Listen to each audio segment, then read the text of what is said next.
kilometers of racing all over southern Africa. And dust, water, mountains, rivers and grinding distances. The last race of the 2008 Absa off-road season had arrived. The RFS Magalies 400, race 8 of the season. Charlton International Raceway had never seen anything quite like it, and nor had the sleepy little hollow of Magalies. But that didn't mean that they weren't ready. The overall championship was poised to be decided in the final race of the year. There was only 4 points that covered the top 3 contenders, and it had all come down to this: the last 400 kilometers of racing in the last race of the season. It was a classic matchup. Neil Woolridge and Kenny Scholthammer in the Ford, Hannes Grobler and Joan Moore in the one Nissan, and defending champions Duncan Voss and Ralph Pitchford in the other. The new sponsor RFS is a retirement solutions company and have dabbled in sponsorship in motorsport for a while, most notably with the RFS Econorun for motorbikes, and have decided to put their name to an event again. Yes, I think that was actually the idea.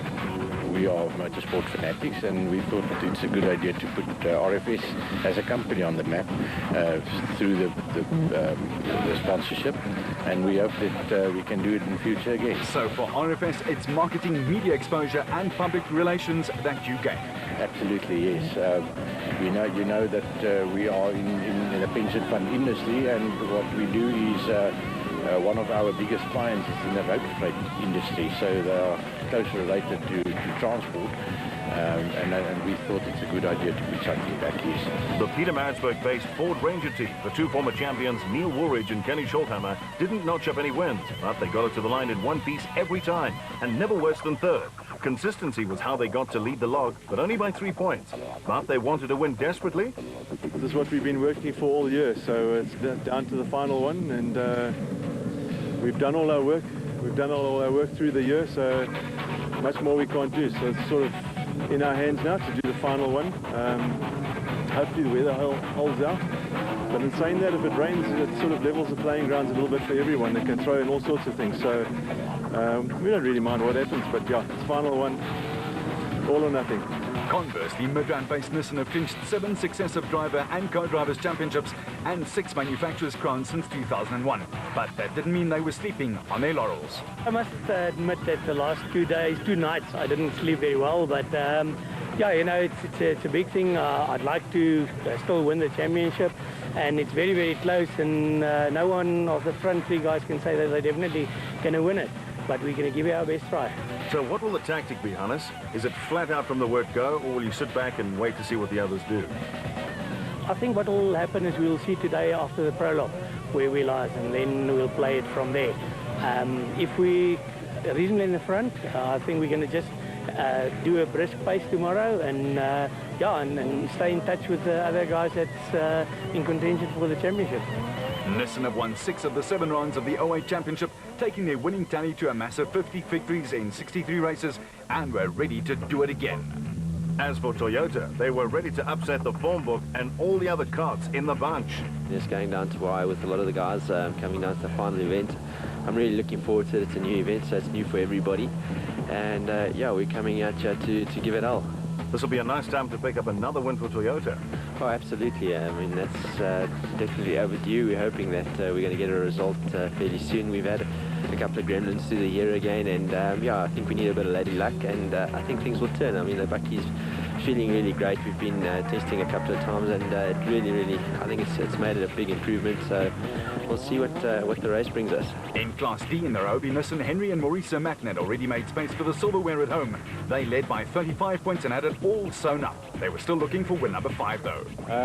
We're in a bit of a quandary at the moment. We'd like to be wingman to Kutsia now, that, you know, to make sure that he comes second in the championship, you know, to make sure we get that right. But that might be easier said than done, because the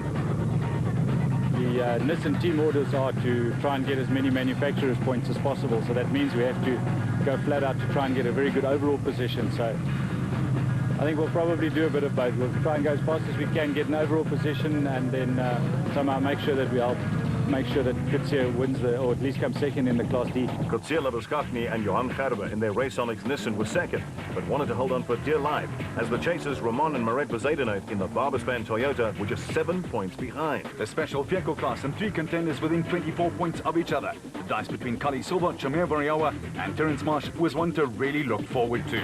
Yes, and we're loving it. It's nice to be in the lead. So we're going to try and see if we can't take the bull by the horns again. The last race is always important. It's the end of the season. And flat racing, it looks like. Car suited for that. Car's really set up well for this race. So we're hoping for a good result. Tactically, what are your options for the race? Have you made up your minds about how you want to play it? Yes, that's. We're not sure what to do. I think what we will do is to keep a level head and take it as it comes. We'll obviously have to do a good prologue, trying to get out in front, not really completely in front, but we'll try to do a good prologue, and then we'll see from there. We haven't been in this situation before, so we'll play it as we go along. For the brothers White, David and Gary in the Rubicon Bat, the championship race in Class B was delicately poised. That's right. We're lining to combine second with Don Blakey, and 10 points difference to the Bezuidenhout brothers. It's going to be tough. I think the Bezuidenhout brothers got the overhand at this stage with the points lead, but we're just going to go out there flat out today and see where we end and see what happens with how the whole thing plays out at the end of the day. Whatever the category, whatever the point scenario, it would be a long and testing 400 Ks in the surrounds of the Magaliesberg. Prologue starting positions were drawn for, and Grobler had to take 5. For Castle Toyota's Mark Grenier, national rally champion as well, number 1 came up. And it meant a dust-free ride over the 76 kilometers to determine starting positions proper. There was a briefing to ensure that each of the teams knew exactly what was required of them. And then there was also a novel innovation. The off-roaders were going to try their hand at the quarter mile at the Tolton Raceway. The local funny car pilot showed off the off-road brigade just how to negotiate the fast and flat-out 400 meters charge. It was impressive and very noisy. Grenier and his co-driver Chris Birkin were up against their teammates Chris Visser and Jaapie Badenhorst in the Toyota Hilux. And even though the utility vehicles are slightly slower off the mark, once they get going, they can really lay down the rubber. Grenier edging his multiple track champion stablemate by 20/100ths of a second. Woolridge and Scholthammer were up against the defending national off-road champion Duncan Voss and Ralph Pitchford, with the fire engine red Sassel Nissan Navara getting the jump, and it's a nose ahead from the off.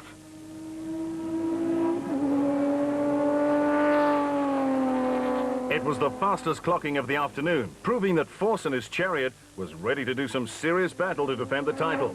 And on the prologue, he proved it.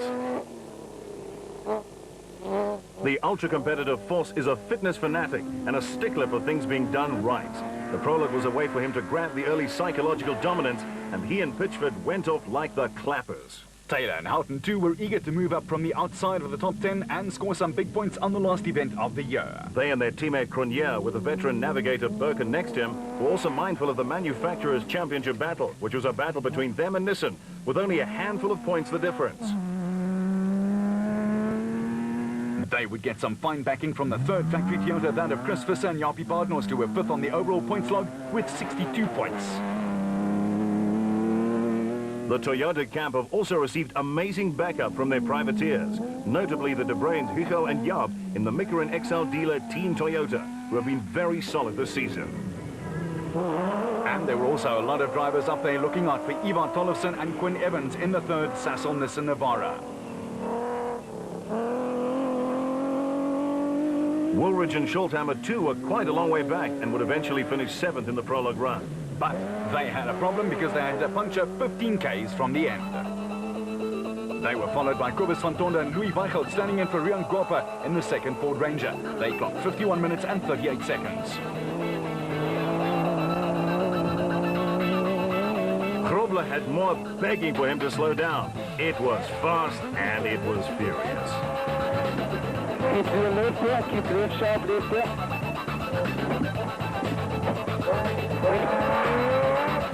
Slow down, slow down, slow down. 200 meters, turn left.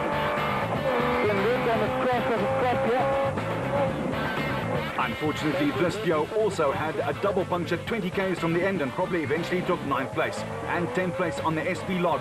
It was the husband and wife team of George and Sharon Parkhazen in their Rurikon Toyota.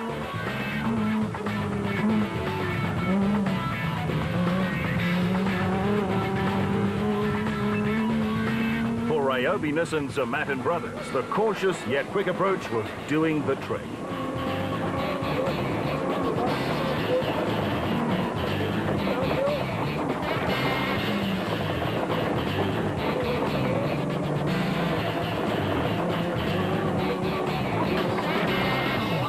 Outgoing Class D champion Cliff Weichelt in the N1 4x4 was going quickly too, 1 minute and 40 seconds back.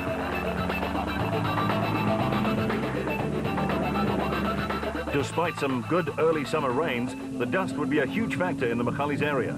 And as Kotsiela Buskachny and Johan Gerbe in the Race Sonics Nissan streaked towards our camera, it was clear that driving too close to someone would be a severe disadvantage. The sponsors Chris deploying Ewald van Rensburg in the RFS Toyota Hilux gave the crowd even more value as they flew it a long way in front of the Tartan grandstand. With Class E's prologue leaders Wynand van der Linde and Sefi van Skalkbeek causing a bit of an upset as they were 40 seconds ahead of the more fancied crews.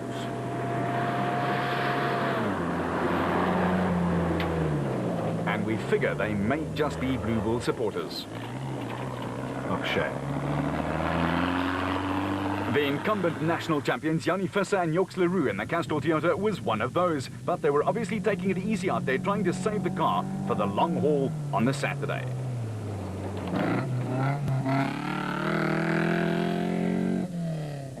Brothers Deirdrick and Dani Hutting, another privateer team in a Toyota, were in third, just 25 ticks of the clock over the hour mark. But at the sharp end of the field, ensuring a dust-free ride for Nissan, it was defending national champion Duncan Voss. Clearly no team orders out there from team manager Glenn Hall, with the other title contenders in the Ford Ranger almost 2 minutes behind and Grobler almost 3 minutes back after both suffering those punctures. In the specials, there was an epic battle in the offing. The outgoing national champs Evan Hutchison and Achim Bergman came up with a late act of defiance as they set the fastest pace for the specials and overall, a blistering 47 minutes and 45-second clocking. They were chased all the way home by the prologue specialists Gary Bertelt and Andre Vermeulen in the first of the big turquoise Atlas Copco Porters, who were exactly 6 seconds behind. The racing was on, as the Silworth cockpit camera proved. Well, they are racing in Gauteng after all. Oh, sorry.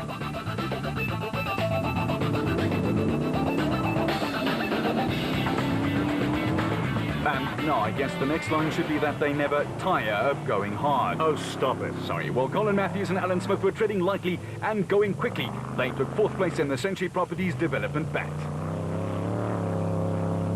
With title contender Shamir Variawa and Siegfried Rousseau just 7 seconds behind them in their Total Motorsport Porter PR1 with its rather large 7-litre engine, but they battled with brake failure. Class P now, and Don Thompson and Gary Campbell in their Zarko impressed with an ultra-fast prologue clocking, needing to establish dominance early on. That they certainly got right.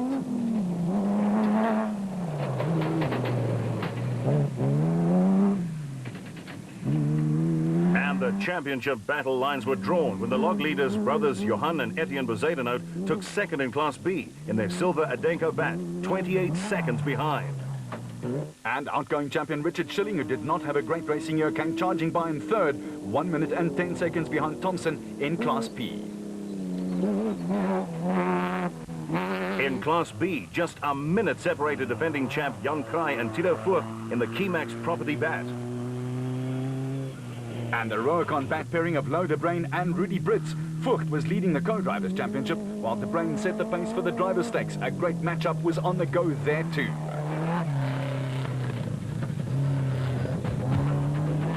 And Derek du Toit and Ian Pienaar took third in the class, leaving former champ Giel Nel and Dion de Kock with a mountain to climb to win the championship. But it was the motorized bat pair, Hutchison and Bergman, who were trying to upset the spread of points at the top to decide the championship. The Silworths were also just 6 seconds slower and showing real intent early on.